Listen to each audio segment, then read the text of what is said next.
오늘 에베소서 4장 25절에서 32절 말씀을 가지고 우리가 서로 지체가 됨이라 라는 제목으로 함께 말씀을 나누어 보려고 합니다.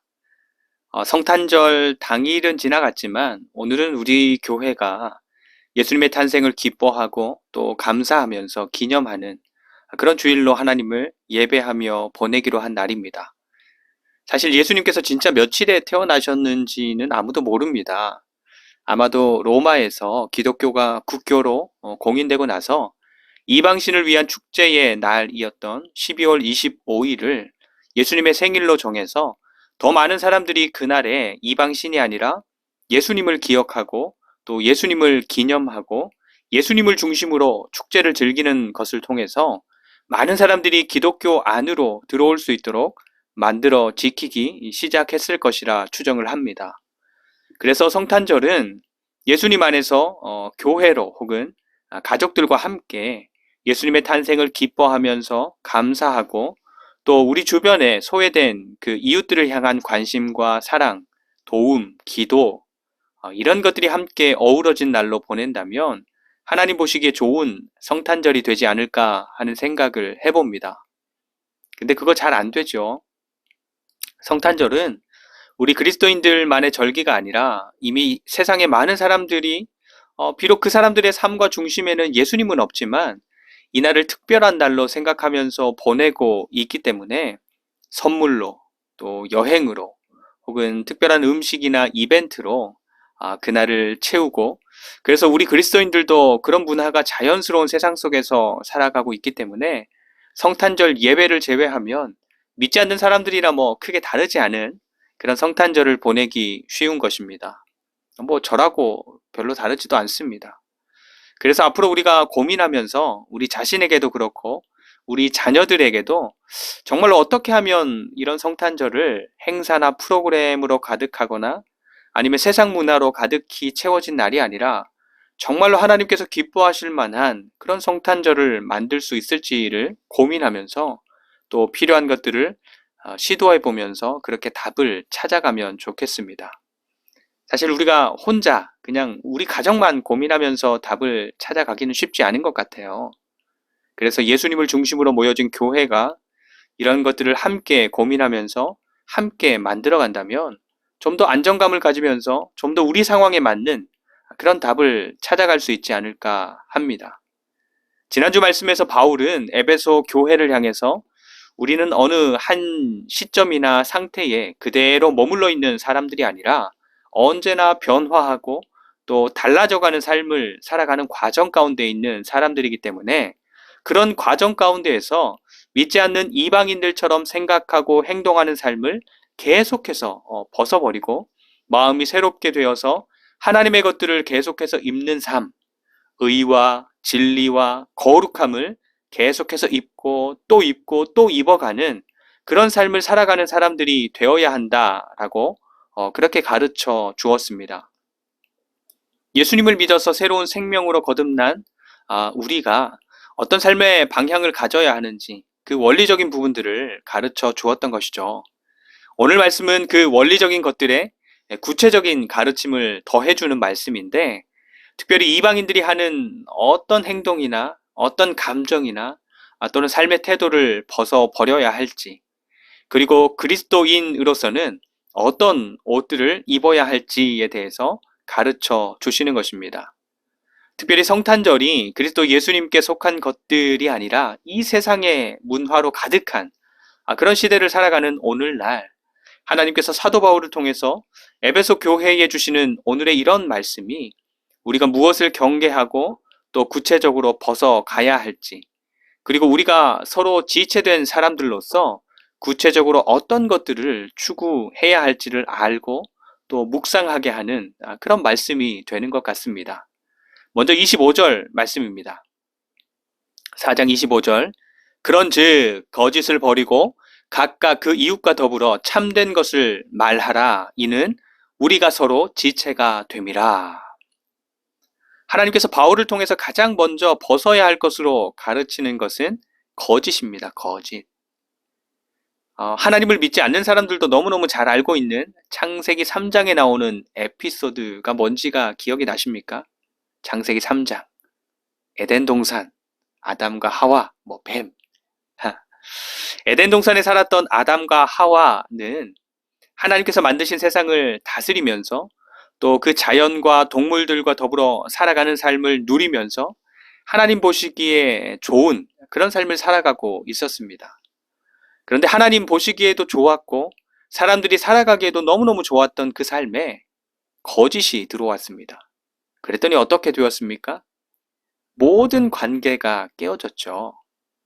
하나님과 사람들의 관계도 깨어졌고 사람과 사람 사이의 관계도 깨어졌고 또 사람과 동물의 관계도 깨어졌고 사람들이 발을 디디고 살아가는 땅도 저주를 받아서 가시덩굴과 엉겅퀴를 내는 그런 땅으로 떨어져 버린 것입니다.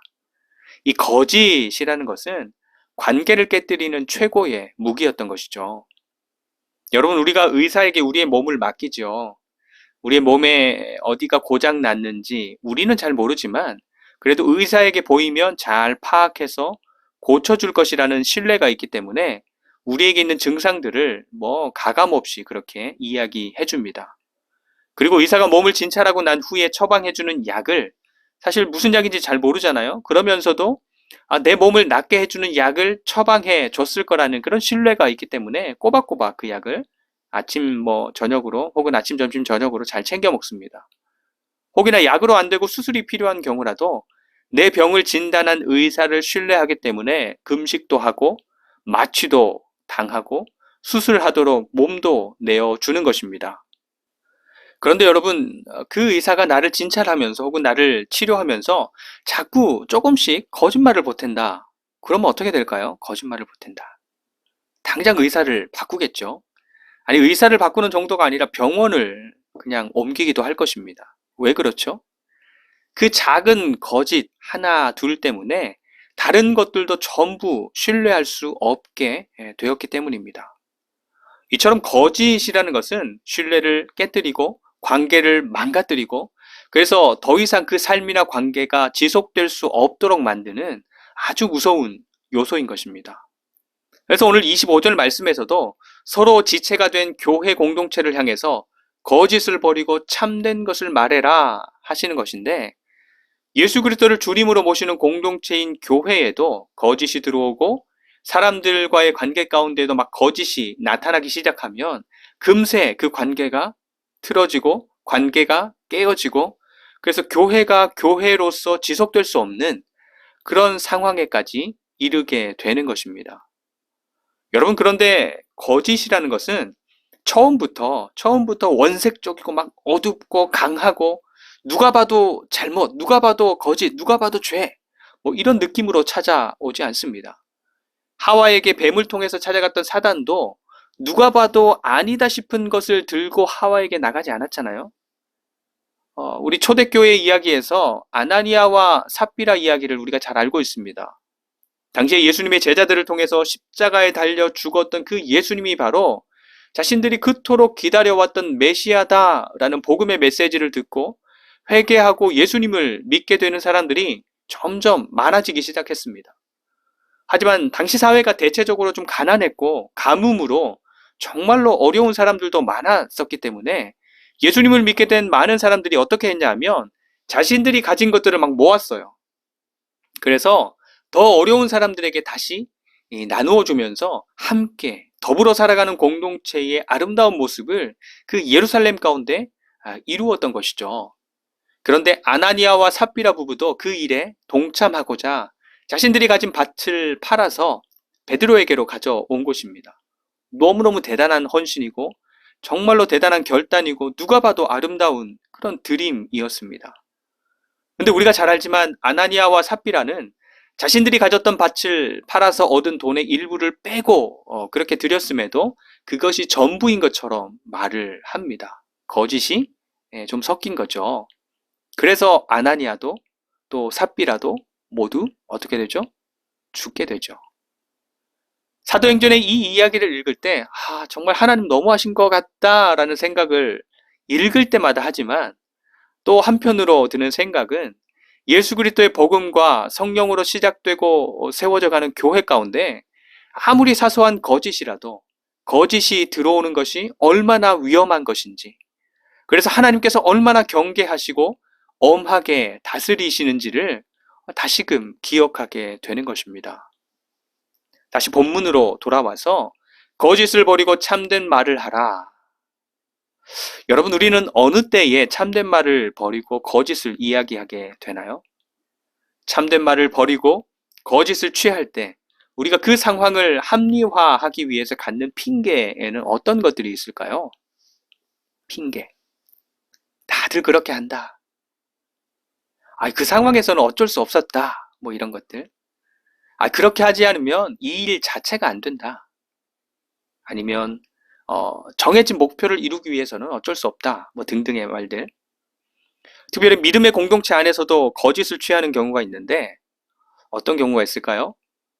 나를 더 좀 낮게, 좋게 보이게 하려고 하거나 또 어떤 일에 있어서 무시당하지 않기 위해서, 혹은 내가 원하는 대로 일을 해가거나 일을 이루기 위해서 그렇게 거짓을 취하는 경우, 뭐 이것 말고도 많은 경우가 있겠죠. 지난 주 중에 코로나 관련된 일이 우리 교회에 생겼을 때에도 이걸 어떻게 말하지?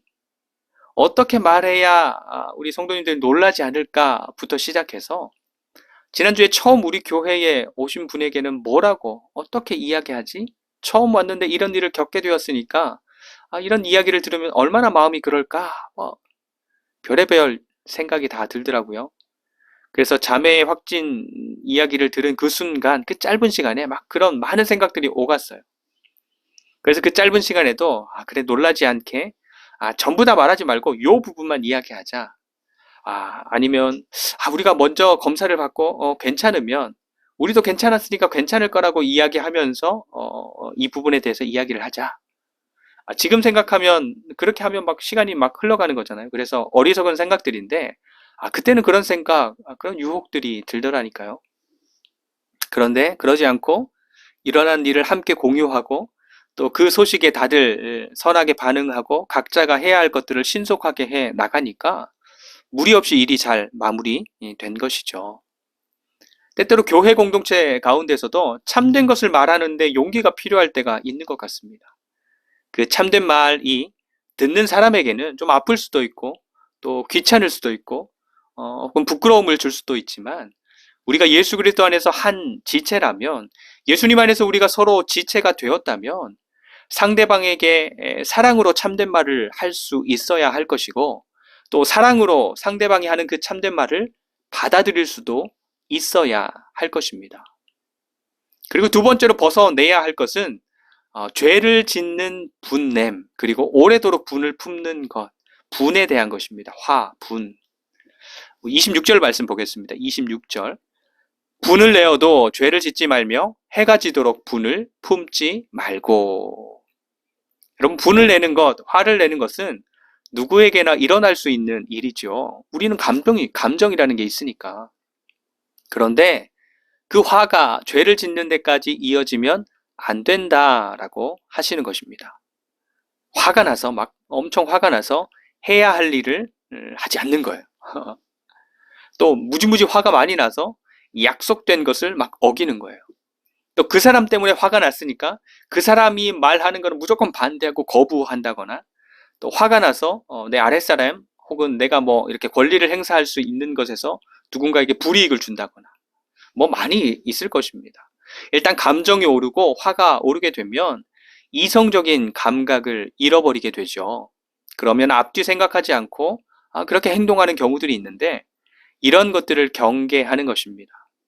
서로에 대한 신뢰로 세워지는 또 유지되는 공동체가 이성적인 것을 잃어버리고 감정적으로만 서로를 대하고 일을 처리해 간다면 그 또한 공동체를 유지할 수 없게 되는 것이죠. 그리고 26절 뒤에 해가 지도록, 뭐 오래도록이라는 그런 뜻인 것 같은데, 해가 지도록 분을 품지 말아라 하시는데, 여러분들도 경험적으로 아시겠지만 좋지 않은 감정 혹은 화 이런 것들을 오래 품어서 유익이 되는 것은 하나도 없습니다. 내 속도 상하고요. 속이 상하니까 일도 안 되고, 일이 안 되니까 짜증만 더 내게 되고, 짜증을 내니까 가까이 있는 사람들이 힘들어하고, 내 몸도 내 마음도 옆에 있는 사람도 전부 다 상하고 아프고 힘들게 만드는 출발이 바로 화를 오래 품는 것입니다. 그런데 거짓을 취하는 삶도 마찬가지이지만 그렇게 오래도록 분을 품는 것은 27절의 교훈처럼 귀신들에게 틈을 보이는 행동이 되기 때문에 버릴 것을 요구하십니다. 베드로전서에 보면 우리의 대적 마귀가 우는 사자처럼 어떻게 하고 있습니까? 삼킬 자를 두루 찾고 있다라고 이야기를 합니다. 우리가 틈만 보이면 치고 들어와서 우리가 하나님께로부터 돌아서는 사람들이 될 수 있도록, 그게 안 된다면 하나님께로부터 멀어지는 사람들이 되도록 계속해서 살피고 또 살피고 툭 건드려도 보고 유혹도 해보고 때려도 보고 생각도 넣어주고 사람도 붙여주고 상황도 바꾸어가면서 정말로 열심히 일을 하는 것입니다. 근데 우리가 화를 오래도록 가지고 살아간다? 그러면 여지없이 그 좋지 않은 감정의 길을 따라서 우리의 생각과 삶에 파고 들어와서 역사하는 것입니다. 그렇게 되면 개인은 물론이고 믿음의 공동체도 어려움을 당하게 되거나 심각하게 되면 공동체 자체가 깨어지는 일도 생길 수 있는 것입니다. 이어서 28절과 29절입니다. 28절, 29절. 도둑질하는 자는 다시 도둑질하지 말고 돌이켜 가난한 자에게 구제할 수 있도록 자기 손으로 수고하여 선한 일을 하라. 무릇 더러운 말은 너희 입 밖에도 내지 말고 오직 덕을 세우는 데 소용되는 대로 선한 말을 하여 듣는 자들에게 은혜를 끼치게 하라. 아멘. 28절은 도둑질하지 말고 스스로 수고해서 돈을 벌고 그 돈으로 살아라. 그렇게 말씀하시는 것이고, 29절은 더러운 말은 입 밖에 내지 말고 덕을 세우는 그런 선한 말을 해라. 그렇게 말씀하는 겁니다.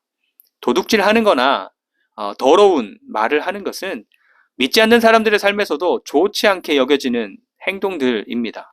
근데 예수 믿는 우리가 그렇게 해야 하는 이유, 그러니까 도둑질이나 더러운 말을 하지 말아야 하는 이유로 제시된 것은 좀 더 깊고 또 좀 더 많은 것들을 생각하게 하는 것 같습니다. 우리 스스로 수고해야 하는데 그게 바른 길이고 떳떳하기 때문만이 아니라 자기 손으로 수고해야 내가 먹고 사는 것을 넘어서 가난한 사람들까지 구제할 수 있는 사람이 될 수 있기 때문에 그렇게 하라는 것입니다. 그리고 더러운 말은 입 밖에도 내지 말고 선한 말을 하라고 말씀하시는데, 이것은 그냥 내가 예의 바르고 내가 좋은 사람이 되는 것을 넘어서 다른 사람에게 은혜를 끼치는 사람이 될 수 있기 때문에 그렇게 하라는 것입니다. 하나님께서 예수 믿는 우리에게 요구하시는 것은 우리의 관심과 삶이 나에게 혹은 우리 가족에게 한정되게 머물러 있는 것이 아니라 그것을 넘어서 옆에 있는 지체들, 그리고 더 멀리 있는 이웃에게까지 선한 영향을 미치는 삶으로 점점 자라가고 또 옆에 있는 가난하고 연약한 사람들에게까지 도움이 될 수 있는 사람들로 자라가기를 원하시는 것입니다. 그래서 두 가지 정도를 생각해 본다면, 하나는 내 손으로 수고해서 얻은 물질이, 또 교회로 친다면 교회의 재정이 그냥 내가 살고 우리 가정이 사는 데만 혹은 우리 교회가 유지되는 데만 사용되고 있지는 않는지, 아니면 그것을 넘어서 이웃에게로 연약하고 가난한 사람들에게로 조금이라도 흘러가는 그런 삶을 살아가고 있는지를 생각해 보면 좋겠습니다. 그리고 또 하나는 내 입술을 통해서 쏟아져 나오는 수많은 말들이 내 생각을 이야기하고 나를 표현하고 나를 방어하고 내가 원하는 것이 뭐다, 내가 싫어하는 것은 뭐다, 온통 나에게만 집중되어 있는지, 아니면 내가 하는 말들이 옆에 있는 사람들을 살리고 세우는데 또 덕을 세우고 선한 일을 이루는데 사용되고 있는지를 생각해 보면 좋겠습니다. 그래서 나의 열심을 통해서 내가 살고 가족들이 사는 것에만 그치는 것이 아니라 내가 하나님 안에서 열심히 사는 삶을 통해서 나도 살고 가족도 살고 교회도 살고 이웃도 살고 나를 전혀 알지 못하는 사람들까지 살아나고 세워지고 그들에게도 유익이 되는 그런 삶을 살아가면 좋겠습니다. 우리 마지막으로 30절에서 32절 말씀인데 함께 보도록 하겠습니다. 30절에서 32절 말씀. 하나님의 성령을 근심하게 하지 말라. 그 안에서 너희가 구원의 날까지 인치심을 받았느니라. 너희는 모든 악독과 노함과 분냄과 떠드는 것과 비방하는 것을 모든 악의와 함께 버리고 서로 친절하게 하며 불쌍히 여기며 서로 용서하기를 하나님이 그리스도 안에서 너희를 용서하심과 같이 하라. 아멘.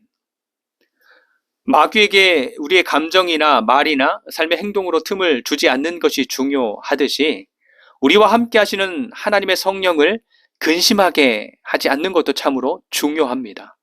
우리가 구원의 날까지 성령으로 인치심을 받았다라고 하는 것은 우리가 하나님의 소유로, 하나님의 자녀로 너는 내 거야 라고 성령님으로 우리에게 표시하셨다라는 말씀이기 때문에 완벽한 구원의 날까지 성령님을 근심하게 하고 그런 것들이 지속되고 더 심해져서 성령님을 잃어버리게 만드는 일들은 정말로 버려내야 하는 것입니다.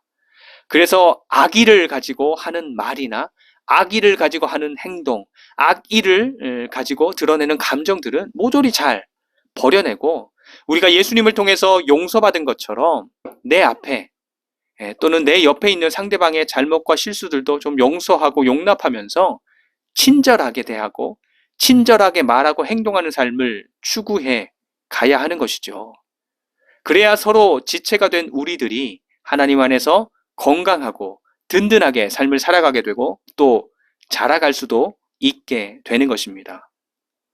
오늘 2021년 마지막 주일이면서 성탄의 기쁨과 성탄의 소망과 또 평안함을 함께 나누고 누리는 주일에 무엇보다 세상 사람들의 말이 이유가 되거나 혹은 세상에 유행하는 것들이 이유가 되거나 아니면 나 자신이 이유가 돼서 우리의 삶에서 버려야 할 것과 입어야 할 것을 선택하는 삶이 아니라 우리의 기쁨과 소망이 되시는 예수님이 이유가 되고 그 예수님께서 하신 말씀이 이유가 되고 그 예수님께서 사랑하라 하신 우리의 이웃이 이유가 되어서 우리의 삶에서 버려야 할 것과 입어야 할 것을 선택하는 삶이 되고 그래서 하나님의 뜻대로 자라가고 성령님의 인도 속에서 자라가고 서로 지체가 된 교회 공동체와 함께 날마다 자라가는 복된 주님의 자녀들이 되시기를 간절히 축원드립니다.